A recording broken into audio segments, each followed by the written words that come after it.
जय Hind and hello guys, स्वागत है आपका आपके अपने YouTube चैनल ज्ञानदेह होस्ट में। और इस वीडियो में मैं आपको बताने वाला हूं UPNMMS स्कॉलरशिप फॉर्म 2023-2024 के बारे में कि कैसे आपको फॉर्म फिलअप करना है। बट उसके पहले आपके मन में एक सवाल ये होगा कि ये है क्या और इसका क्या फ़ायदा है। तो पहले आपको ये बताना चाहूँगा कि ये क्या है और इसके बाद में मैं आपको इसी वीडियो में बताऊँगा कि कैसे आपको इस फॉर्म को भरना है और कौन लोग इस फॉर्म को भर सकते हैं, ये भी आपको यहां पर जानने को मिल जाएगा। इसलिए आप वीडियो को बिना स्किप किए पूरा देखें। अगर उसके बाद में कोई मन में सवाल डाउट रह जाए तो कमेंट के माध्यम से पूछ लीजिएगा। तो चलिए शुरू करते हैं गाइज। अगर आपने अभी तक वीडियो को लाइक नहीं किया तो यार लाइक कर दो पहले तो, क्योंकि आपके एक लाइक करने से काफी सारा मोटिवेशन मिलता है जो कि मेरे लिए बाकी सभी चीजों से बढ़कर है, इसलिए आप एक लाइक कर दीजिए। अब चलिए फिर से पॉइंट पर आते हैं। तो गाइज पहले तो आप ये जान लीजिए कि ये क्या है और कौन लोग इस फॉर्म को भर पाएंगे, फिर मैं आपको ये बताऊंगा। तो ये राष्ट्रीय आय एवं योग्यता आधारित छात्रवृत्ति योजना परीक्षा है जो कि 2024-2025 का नाम इसको दिया है। एंड इसको उत्तर प्रदेश सरकार यानी कि यूपी सरकार कंडक्ट कर रही है। यानी कि जो आपको छात्रवृत्ति मिलेगी वो आपको यूपी सरकार के द्वारा दी जाएगी, कोई प्राइवेट कंपनी या फिर प्राइवेट ऑर्गेनाइजेशन नहीं है, ये डायरेक्टली यूपी सरकार ने लॉन्च की है। अब इसमें कौन लोग फॉर्म को भर सकते हैं पहले आप ये जान लीजिए। तो बोला है कि इस परीक्षा में वही छात्र छात्राएं सम्मिलित हो सकते हैं जिन्होंने सत्र यानी कि जिन्होंने साल 2022-2023 में कक्षा 7 की परीक्षा न्यूनतम 55 यानी कि 55% के साथ में पास की है। एंड अगर आपकी कैटेगरी SC ST है तो फिर आपकी जो 7वीं है अगर आपने वो 50% के साथ में भी पास की है तो आप इसमें तब भी एलिजिबल है अप्लाई करने के लिए। सेकेंडली कहा है कि वर्तमान सत्र में यानी कि जो भी करंट आपका सत्र चल रहा है इसमें राजकीय स्थानीय निकाय एवं अशासकीय सहायता प्राप्त विद्यालय में कक्षा 8 में पढ़ रहे हो वही छात्र छात्राएं राष्ट्रीय आय एवं योग्यता आधारित परीक्षा आधारित छात्रवृत्ति योजना परीक्षा 2024-2025 में आवेदन कर सकते हैं। यानी कि जिन्होंने अपनी 7वीं 2022-2023 में पास की हो 55% के साथ में, अगर SC ST है तो फिर 50% से चल जाएगा।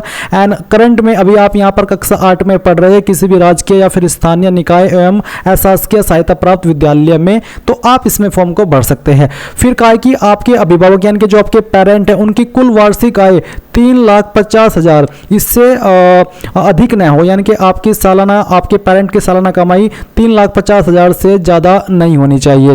फिर परीक्षा का आयोजन प्रत्येक जनपद के निर्धारित केंद्रों पर होगा, यानी कि जो यूपी के डिस्ट्रिक्ट है उनके अंदर आपके यहाँ पर इसका एग्जाम होगा, एग्जाम लिया जाएगा। अन्य किसी भी स्टेट में एग्जाम नहीं होगा। ऑनलाइन आवेदन करने की लास्ट डेट आपकी 18 सितंबर 2023 है। यानी यहाँ पर जो इसकी परीक्षा होगी यानी कि जो आपका एग्जाम होगा वो आपका 5 नवंबर 2023 को होगा। ये आपने यहाँ पर जान लिया है। इसके अलावा जो आपके अन्य इंस्ट्रक्शंस है वो भी आप यहाँ से पढ़ लीजिएगा। आपको इनको एक बार अच्छे से पढ़ लेना है ताकि आपके मन में कोई भी डाउट न रहे। जो आपका पेपर आएगा वो कहाँ से आएगा वो आप देख लीजिए। प्रथम भाग होगा जो पेपर का वो सामान्य मानसिक योग्यता परीक्षण जिसमें 90 बहुविकल्पीय प्रश्न होंगे, यानी कि आपको जहाँ पर एक क्वेश्चन के लिए 4 विकल्प दिए जाते हैं वही टाइप के आपके क्वेश्चन होंगे। द्वितीय भाग में यहाँ पर शैक्षिक अभिरुचि परीक्षण जिसमें कि 90 बहुविकल्पीय प्रश्न जिसमें 35 विज्ञान के, 35 सामाजिक विज्ञान एवं 20 प्रश्न गणित के होंगे। एंड यहाँ पर 90 मिनट का समय आपको इसके लिए दिया जाएगा। बाकी की जो इंस्ट्रक्शंस है वो भी आप यहाँ पर पढ़ सकते हैं। अब आपको पता चल गया होगा कि आप इसमें एलिजिबल है या फिर नहीं है। अगर आप यूपी से है और आपको यहाँ पर जो मैंने जानकारी दी है उसके अकॉर्डिंग आप इसमें एलिजिबल है तो कैसे फॉर्म को भरना है ये आप जान लीजिए। आप यहाँ पर जो वीडियो का डिस्क्रिप्शन के अंदर मैंने लिंक दे रखा है हमारी वेबसाइट का, ये वाला ये आप ओपन करेंगे, यहाँ पर भी सभी जानकारी आप रीड कर सकते हैं। कोई एप्लीकेशन फीस भी नहीं है इसमें फॉर्म को भरने के लिए। तो ये सभी जानकारी चेक करने के बाद में आप यहाँ पर आइए और अप्लाइंग ऑनलाइन लिंक ओपन कीजिए। ये ओपन करने के बाद में आपके सामने स्टेप फर्स्ट आएगा रेशन, तो आप यहाँ पर इसके ऊपर क्लिक करेंगे। देन फिर आपके सामने ये इंस्ट्रक्शंस आएंगे, आप इनको यहाँ पर यस कर दीजिए। यस करने के बाद में गाइज आपके सामने ये इंटरफेस आ चुका है। अब आप यहाँ पर सबसे पहले देखेंगे परीक्षा का नाम NMMS और इसके बाद में आप देखेंगे अभ्यर्थी का नाम। तो आपको यहाँ पर आपका नाम जो आपका 7th का सर्टिफिकेट है उसके अकॉर्डिंग लिखना है अंग्रेजी के बड़े अक्षरों के अंदर। उसमें आपको शुरुआत में कोई कुमारी या फिर कुमार लगाने की आवश्यकता नहीं है। एग्जैक्ट नेम यहाँ पर आप लिख दीजिए।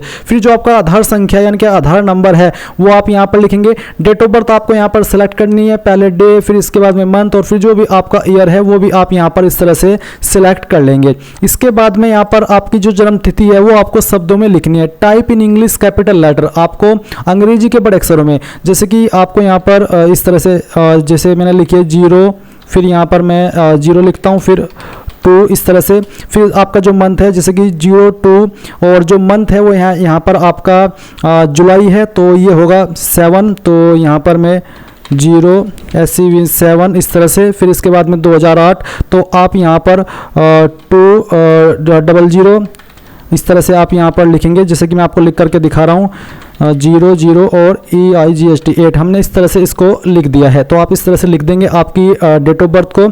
इसके बाद में आप यहाँ पर देखेंगे पिता का नाम, आपको आपके पिता का नाम 10th के जो आपका सर्टिफिकेट है 7th का उसके अकॉर्डिंग ही लिखना है। फिर आपको यहाँ पर आपकी माता जी का नाम लिखना है। आपका जेंडर आपको सेलेक्ट करना है, मेल हो या फिर फीमेल हो।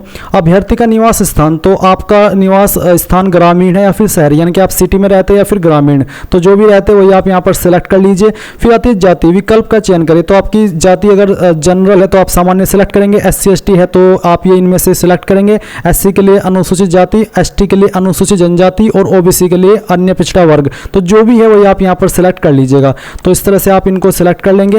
एंड इसके बाद में यहाँ पर आता है अनुसूचित जाति, अनुसूचित जनजाति और अन्य पिछड़े वर्ग के अभ्यर्थियों के लिए आवश्यक, यानी कि जो कैंडिडेट इस फॉर्म को OBC SC ST से भर रहे हैं उनको यहाँ पर जाति प्रमाण पत्र का नंबर देना होगा। और जो जारी प्रमाण पत्र की जो जाति प्रमाण पत्र की जारी डेट है यानी कि इशू डेट है वो भी आपको यहाँ पर बतानी होगी। इस तरह से आप लिखेंगे 02 यानी कि आपका डे लिखना है, फिर आपको मंथ लिखना है, कब आपका सर्टिफिकेट जारी हुआ है उसका जो ईयर है वो भी आप यहाँ पर लिख देंगे, और जो आपका नंबर है जाति प्रमाण पत्र का वो भी आपको देना होगा।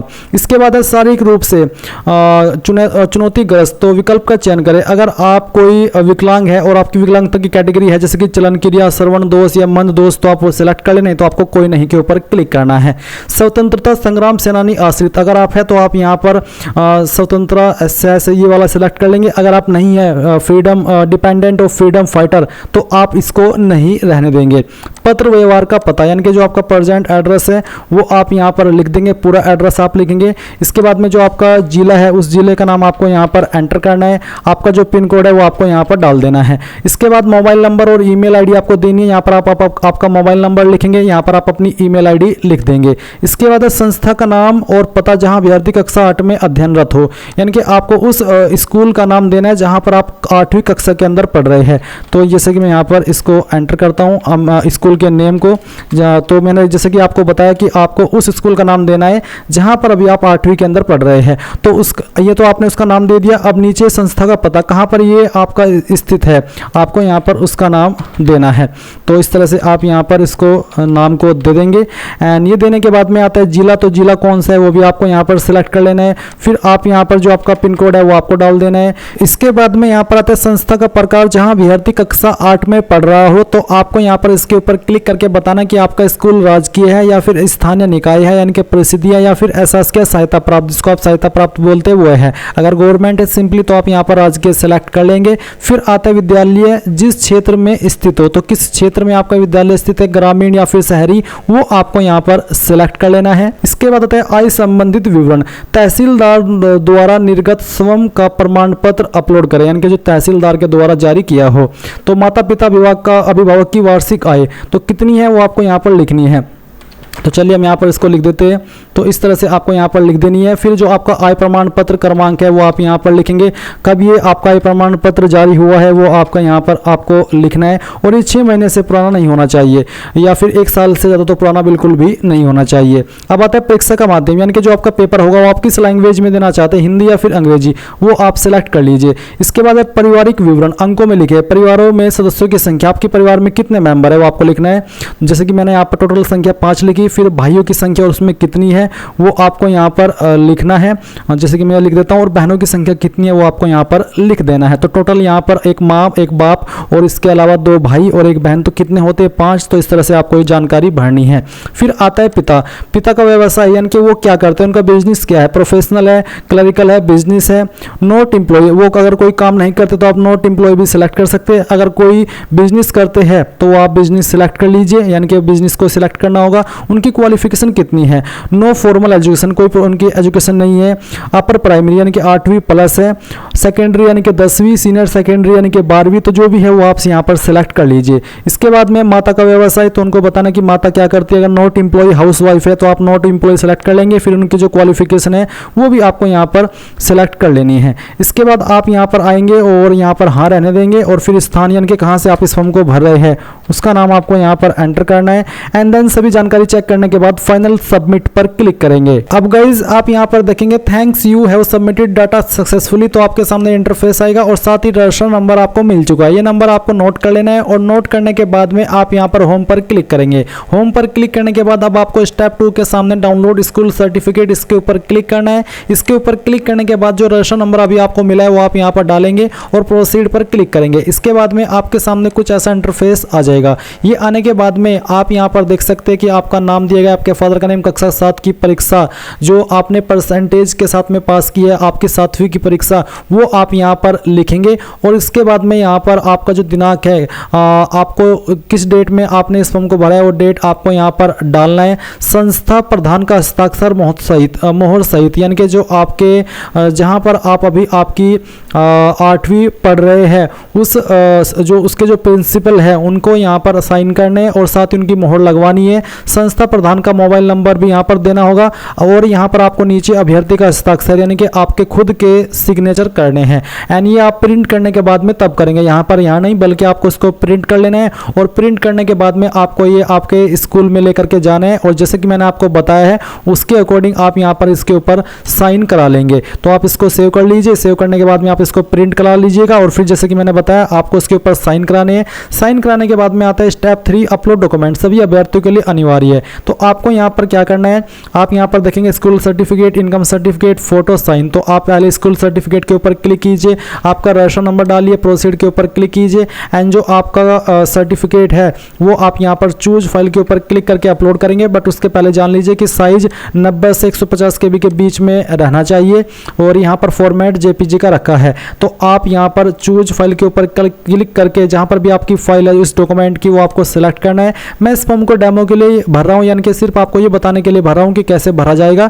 तो मैं एक रैंडम फाइल यहाँ पर सिलेक्ट करता हूँ अपनी कोई भी और मैं इसको सिलेक्ट करके ओपन करता हूँ। फिर आपके सामने इस तरह से फाइल नेम आ जाएगा। अब आप सेव एंड कंटिन्यू के ऊपर क्लिक करेंगे तो ये फाइल आपकी अपलोड हो जाएगी। अब आप यहाँ पर सबमिट के ऊपर क्लिक करके इसको सबमिट कर देंगे। फिर आप होम पर क्लिक करेंगे। इसके बाद में अब आपको इनकम सर्टिफिकेट अपलोड करना है। अभी जो आपने अपलोड किया ये आपका स्कूल सर्टिफिकेट है, यही वाला जो कि अभी आपने डाउनलोड किया है, जो कि मैंने अभी आपको बताया है, जो कि आप जिसके ऊपर आपको आपके स्कूल के जो प्रिंसिपल है उसके साइन और मोहर लगवानी है। ये वो वाला सर्टिफिकेट था ए का। बी का इनकम सर्टिफिकेट यानी कि आय प्रमाण पत्र। अब आपको आपका आय प्रमाण पत्र अपलोड करना है सेम तरीके से। फिर आप यहाँ पर आपका फोटो अपलोड करेंगे। आप रजिस्टर नंबर डालिए, प्रोसीड के ऊपर क्लिक कीजिए। इस पर क्लिक करने के बाद आप यहाँ पर आपका रजिस्टर नंबर डालेंगे, प्रोसीड पर क्लिक करेंगे। फिर आपको चूज फाइल के ऊपर क्लिक करना है, जहाँ पर आपकी फोटो फाइल है वो आपको सिलेक्ट करनी है, यहाँ से ओपन करना है। इसके बाद में आप यहाँ पर देखेंगे, मैं पहले देख लेता हूँ कि साइज 10 से 30 KB के बीच में रखा है। तो आप दिए गए साइज के अंदर ही फाइल सिलेक्ट करेंगे, सेव एंड कंटिन्यू पर क्लिक करेंगे, आपका फोटो अपलोड होगा, सबमिट कर देंगे। फिर होम पर आएंगे। इसके बाद में साइन सिलेक्ट करेंगे, अपना रजिस्टर नंबर डालेंगे, प्रोसीड पर क्लिक करेंगे, चूज फाइल के ऊपर क्लिक करके जहाँ पर आपकी साइन की फाइल है सिलेक्ट करेंगे एंड यहाँ से ओपन कर लेंगे। फिर सेव एंड कंटिन्यू पर क्लिक करके इसको भी सबमिट कर देंगे। फिर यहाँ से होम पर क्लिक करेंगे तो अभी आपके सभी डॉक्यूमेंट अपलोड हो चुके हैं। नीचे आता है स्टेप 4 अपलोड डॉक्यूमेंट्स, आरक्षण संबंधित प्रमाण पत्र। तो अगर आप यहाँ पर SC ST OBC कैंडिडेट है तो आपको यहाँ पर आपका कास्ट सर्टिफिकेट अपलोड करना है। अगर आप दिव्यांग है तो आपको वो अपलोड करना होगा। अगर आप डिपेंडेंट ऑफ फ्रीडम फाइटर है तो वो आपको अपलोड करना है। तो ध्यान दीजिए, अगर आप SC ST OBC से इस फॉर्म को भरे हैं तो फिर आपको कास्ट सर्टिफिकेट के ऊपर क्लिक करके यहाँ पर सेम वे में आपका रजिस्टर नंबर डाल करके प्रोसीड पर क्लिक करना है और यहाँ पर चूज फाइल के ऊपर क्लिक करके जहाँ पर भी आपका कास्ट सर्टिफिकेट है वो आपको सिलेक्ट करना है और इसके बाद में ओपन करना है। फिर सेव एंड कंटिन्यू के ऊपर क्लिक करके यहाँ से सबमिट कर देना है एंड देन फिर से होम पेज पर आना है और इसके बाद में अब आप यहाँ पर फाइनल प्रिंट इसके ऊपर क्लिक करेंगे। इसके ऊपर क्लिक करने के बाद रजिस्टर नंबर डालेंगे, प्रोसीड पर क्लिक करेंगे तो देख लीजिए आपका फॉर्म यहाँ पर फाइनल प्रिंट आउट आ चुका है। फॉर्म सबमिट ये कह लीजिए कि हो चुका है। अब आप यहाँ पर नीचे डॉक्यूमेंट भी देख सकते हैं जो आपने अपलोड किए एंड यहाँ पर प्रिंट के ऊपर क्लिक करके आप इसको इस तरह से सेव कर लीजिए और बाद में आप इसको प्रिंट करा लीजिएगा। तो इस तरह से गाइज आप लोग इस फॉर्म को भर पाएंगे। आई होप आपको पूरी जानकारी समझ आई होगी। कोई सवाल डाउट रह गया हो तो कमेंट के माध्यम से पूछ लीजिए। कीजिएगा। सो थैंक्स फॉर वॉचिंग, जय हिंद।